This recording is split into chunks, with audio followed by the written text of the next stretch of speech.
Damos inicio al curso de idioma español y vamos a estudiar la segunda parte de la guía de estudio número 2. Para esta guía vamos a ver el tema de las oraciones simples y la acentuación. Entonces vamos a entrar de lleno a las oraciones simples, aunque recuerden una vez más, este tema lo estudiamos en la unidad 1, así que no vamos a ampliar mucho al respecto. Recuerde que hablamos pues que una oración se caracteriza, o el primer punto de una oración es que ésta está conformada por un sujeto y un predicado, ¿sí?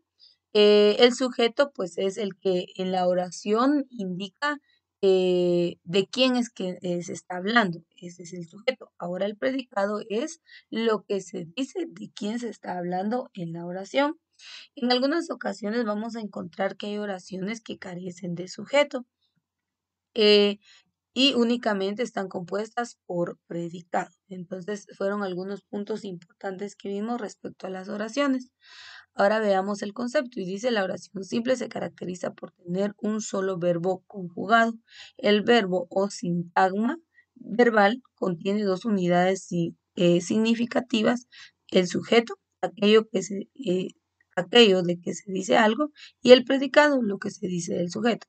El verbo o núcleo del predicado puede ir acompañado por el sujeto explícito y sus modificaciones, así como por modificaciones propios del núcleo del predicado. Entonces, ahí tenemos un ejemplo. Aquí está el sujeto, que también el sujeto en algún momento pues, se va a convertir en el sintagma verbal. El sujeto dice que es de quien se está hablando en la oración y adjunto al sujeto encontramos el predicado. Entonces dice, Becker quiso ser pintor. Entonces aquí tenemos al sujeto. En este caso, el verbo del predicado es pintor. Recuerde que el verbo expresa una acción. En algunas ocasiones el sujeto es tácito. Quiere decir que el sujeto no va a aparecer dentro de la estructura de la oración. Y a eso cuando no aparezca, entonces esta va a ser una oración con sujeto tácito, ¿sí? Entonces dice, se caracteriza por el intimismo. Esto solamente nos está hablando, se caracteriza por el intimismo, pero no nos está diciendo, no nos está haciendo referencia a qué, únicamente dice, se caracteriza por el intimismo.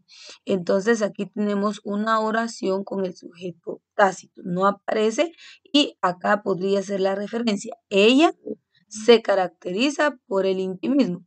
Entonces dice la poesía de Becker.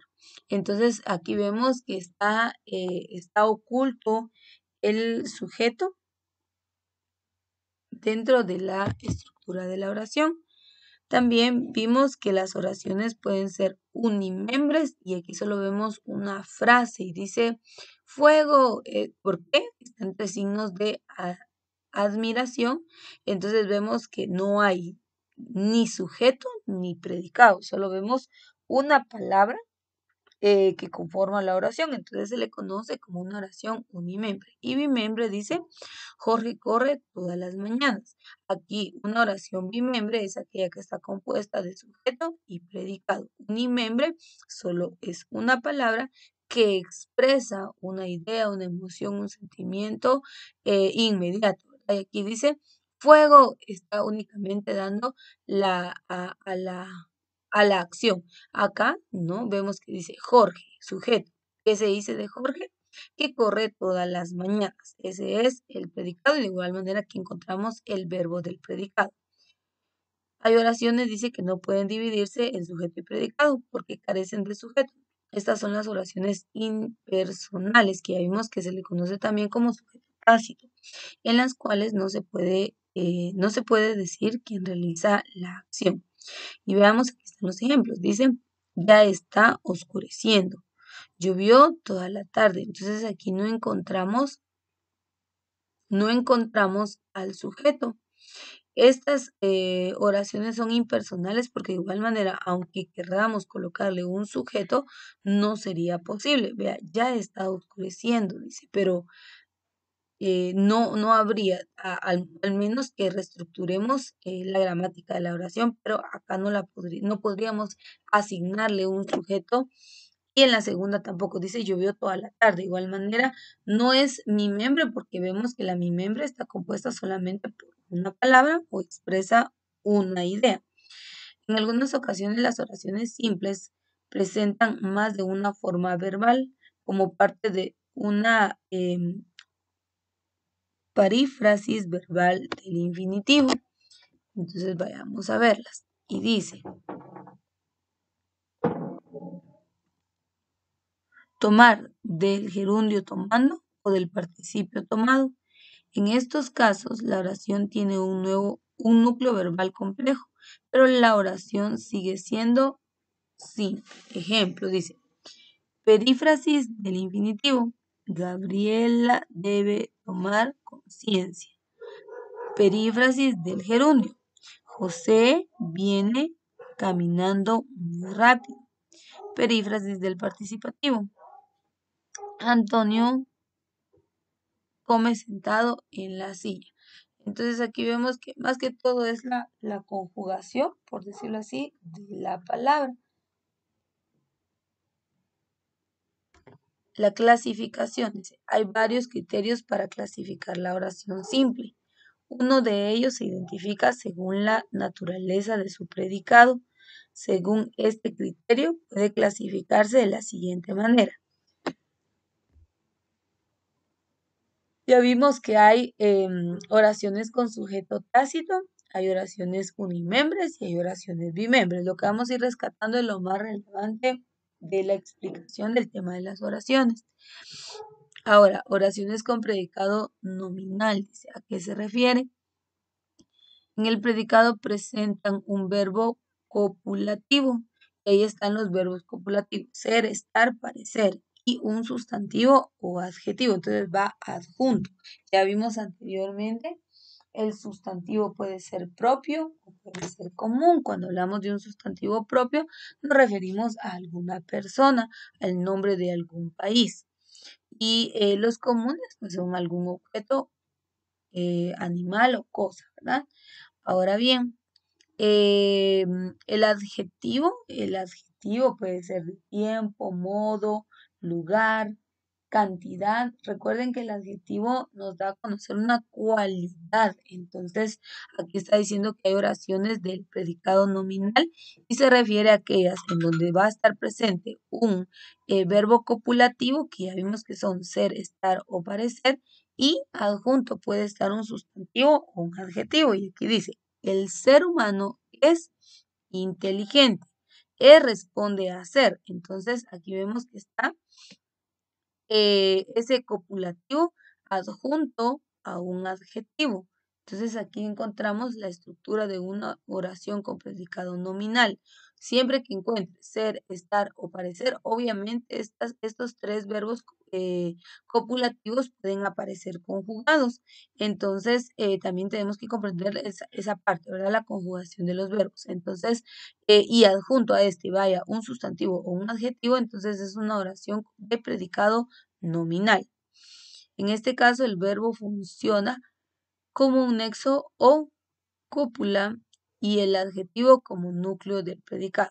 Hay oraciones predicativas y dice tienen predicado verbal mediante el cual se atribuye un fenómeno o una acción al sujeto de la oración. Ejemplo, la niña, que es el sujeto, jugaba con las muñecas. Entonces aquí ¿qué dicen de la niña? Que jugaba con las muñecas. Entonces las predicativas son aquellas que dice, está el sujeto em, y adjunto al sujeto en el predicado indican una acción que tiene el sujeto. Entonces, estas creo que todas las conocemos, ¿verdad? Las oraciones transitivas y dice aceptan objeto directo. Ejemplo, Ana comprará zapatos.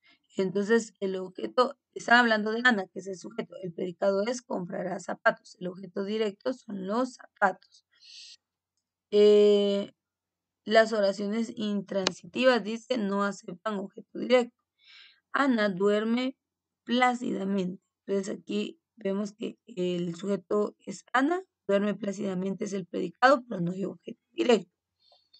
Las reflexivas, y aquí una vez más nos van a aparecer, esta tablita ya la habíamos estudiado anteriormente, en donde nos aparecían algunas características que vamos a encontrar dentro de las oraciones.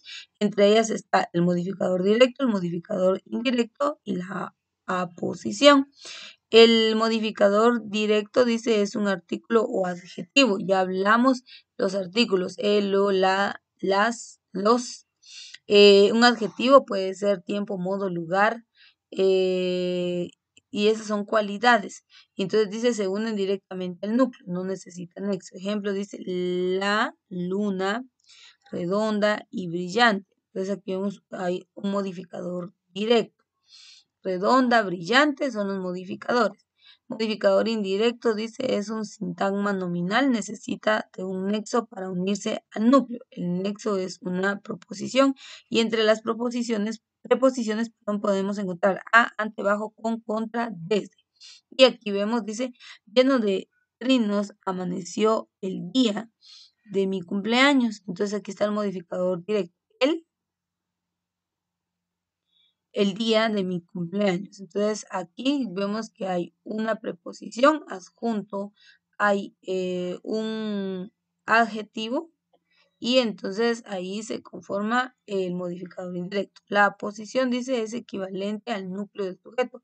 Puede sustituirlo porque expresa lo mismo, pero con palabras distintas. Mi amiga Celeste, aquí no habría necesidad de decir mi amiga Celeste, el término Celeste, sino mi amiga vendrá a visitarme o Celeste vendrá a visitarme. Entonces encontramos aquí una posición, está redundando, podríamos decir, mi amiga Celeste. Entonces aquí amiga Celeste sería lo mismo, ¿verdad? Entonces dicho de otra manera, y ahí es donde vemos una posición.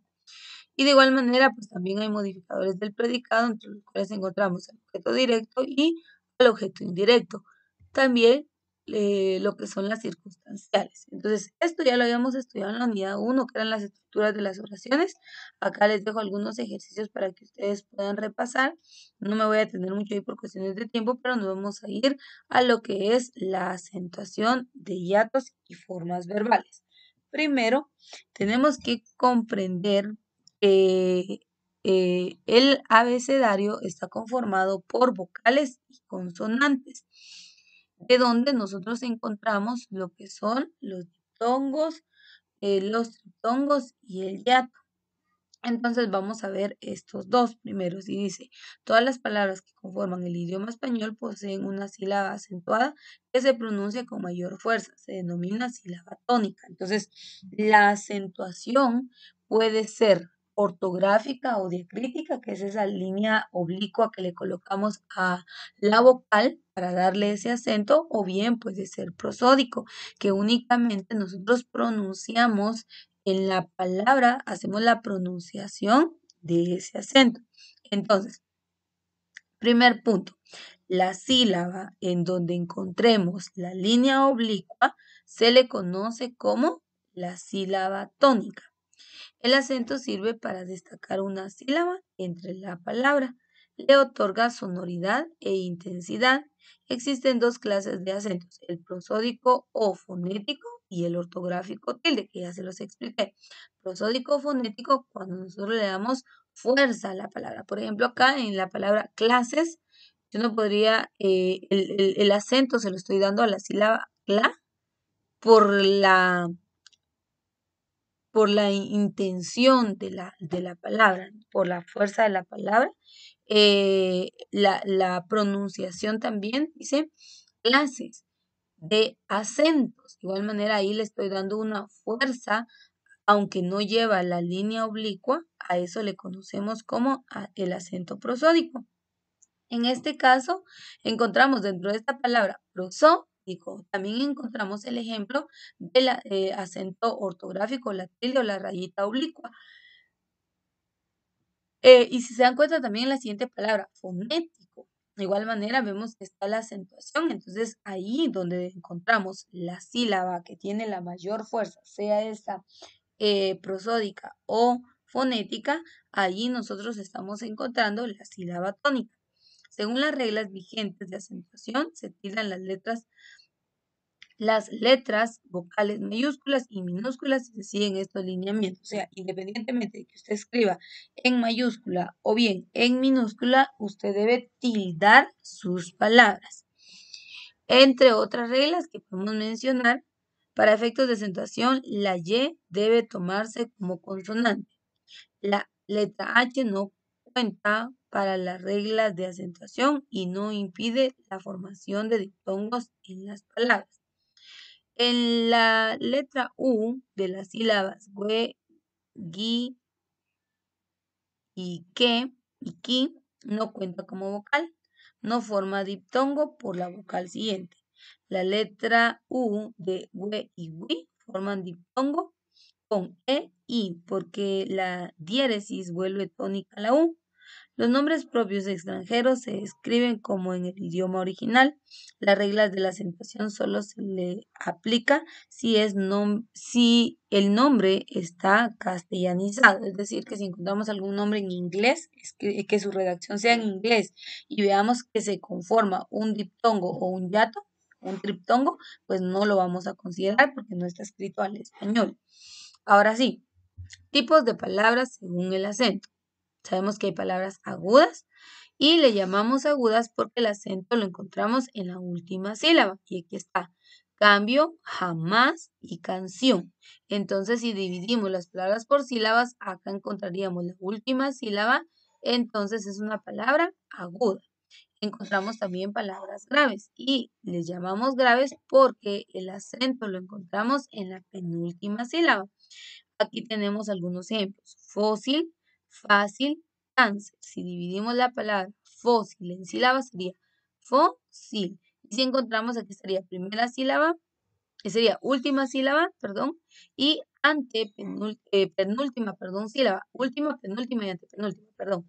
Sería la penúltima sílaba fósil. Entonces ahí encontramos el acento, por lo tanto es una grave. La esdrújula.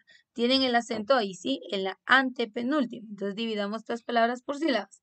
Génesis.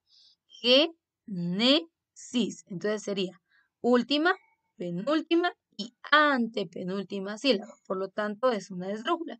Y la sobreesdrújula es porque el acento se encuentra en la antepenúltima sílaba, antes de esa. Entonces, todas las que tengan, al dividirlas, por ejemplo, esta última, penúltima y antepenúltima y antes de la antepenúltima, entonces ahí encontraríamos una sobreesdrújula. Aquí está históricamente. Si lo dividimos en sílabas, históricamente, última, penúltima, antepenúltima, antes de la antepenúltima y aquí aún está más antes de la antepenúltima. Entonces, por lo tanto, encontramos a una palabra sobre esdrújula.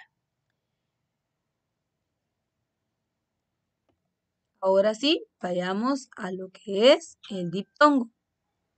Ahora, tenemos que considerar que las vocales son A, E, I, U. Y las vocales, hay vocales abiertas y hay vocales cerradas. Las vocales abiertas son las vocales fuertes y las vocales cerradas son las vocales débiles.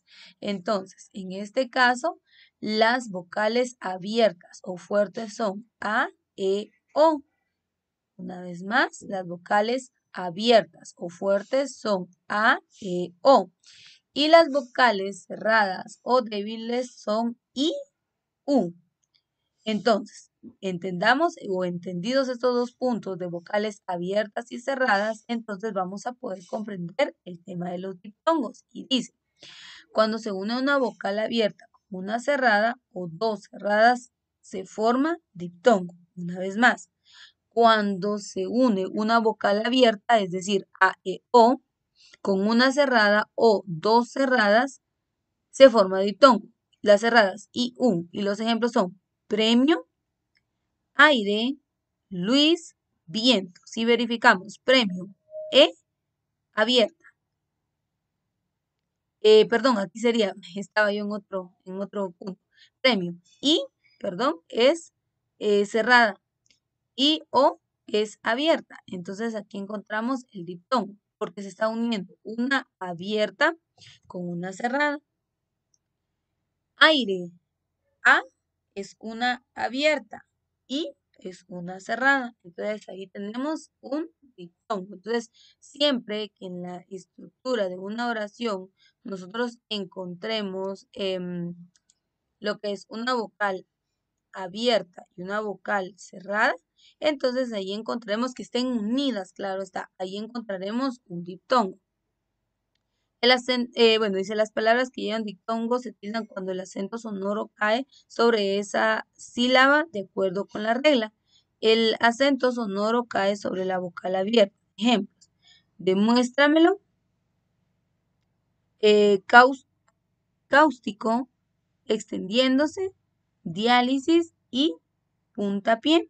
Entonces hay que respetar la regla gramatical de la cual nos hablaba acá respecto a la acentuación, ya sea que esta sea una aguda, grave, esdrújula o sobreesdrújula. Y entonces ahí le daríamos la tilde o el acento. El hiato. El hiato se produce cuando en una palabra hay dos vocales seguidas que se pronuncian en sílabas separadas. Se produce hiato en los siguientes casos. Hay reglas, no en todo, hay reglas para que veamos un hiato. Las dos vocales que están seguidas son las vocales abiertas, A, E, O. Las dos vocales que están seguidas son abiertas, son abierta átona, sin acentuar y cerrada tónica, acentuada o viceversa. Si la vocal que lleva el acento sonoro es la cerrada, se tildará siempre. Ejemplos. Acentuó, búho, Paído, Raúl, país, mía. Entonces, veamos acá, hay una vocal abierta, una cerrada. Estas están unidas, cayó el acento en la débil, entonces aquí se conformó un hiato. Entonces, esa es la regla, al ver una abierta, una cerrada, pero que en la cerrada cae la tilde, entonces ahí tenemos el hiato. Y dice uso de tildes en formas verbales. Pero esto ya lo vamos a ir viendo en la siguiente clase porque esto ya sería con conjugaciones. Entonces, una vez más, el diptongo se forma cuando encontramos una vocal abierta y una vocal cerrada. Em, el hiato se forma cuando encontramos ya sea dos vocales seguidas. Estas vocales pueden ser abiertas o cerradas, pero tiene que caer la acentuación sobre una de estas y entonces ahí se conformaría el hiato. Entonces, con esto concluimos el contenido de la guía número 2. Recuerde que nos habla una vez más de la estructura de las oraciones, tema que vimos en la primera unidad, y ahora también nos habla del tema de la acentuación. Y es importante que nosotros aprendamos el tema de la acentuación y que recordemos que la acentuación pues nos permite, al respetar las reglas gramaticales, nos permite darle el sentido a las palabras, también a la estructura en una oración, en alguna frase, y es importante que consideremos que también hay un acento prosódico o fonético, dijimos que es el que nosotros utilizamos al hablar en su mayoría, y incluso hay palabras que no se tildan y que también necesitan de ese acento prosódico fonético para darle su sentido. Bien, nos detenemos hasta acá entonces. Con esto concluimos la segunda parte de la guía de estudio número 2.